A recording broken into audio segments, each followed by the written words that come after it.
ভিক্ষুক রাস্তা দিয়া যায় আর জমিদারের পুত্রবধূও যায়। একজন সামনের থেকে আসতেছে, একজন সামনের দিকে যাইতেছে।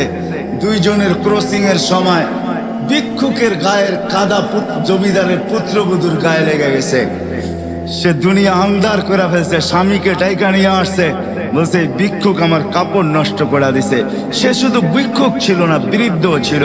বৃদ্ধ ছিল না শুধু, জীর্ণ ছিল, শীর্ণ ছিল, শরীরে কাপড় ছিল না, ফাটা চিরা কাপড় ছিল, পায়ে জুতা ছিল না, পেটে ভাত ছিল না।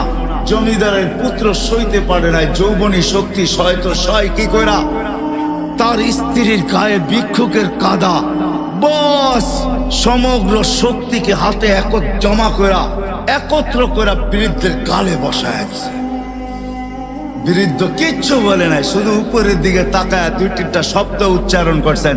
শব্দগুলা হলো ইয়া মাল্লা তারা হলো ওয়ুন, ও আল্লাহ চোখে দেখা যায় না, ও তারা কুল্লা শাই, তুই সব দেখিস, ফারা তারা মা বি, তুই কি দেখিস না আমার সাথে কি ঘটতেছে, এটা কি দেখিস না? বলতে দেরি যুবক, মরতে দেরি হয় নাই।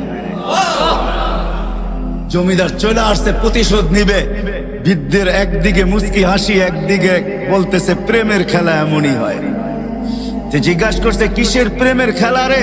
বলছে ওর প্রেমিকার গায়ে আমার কাদা লাগছে, পায়ের কাদা লাগছে, ও সইতে পারে নাই, যৌবনী শক্তি দিয়ে আমার বৃদ্ধ গালে বসায় দিছে। আমাকেও একজন ভালোবাসে, সেও সইতে পারে না, সেও সইতে পারে না। ও তো থাপ্পড় দিয়া ক্ষান্ত, সে জান নিয়ে নিছে, জান।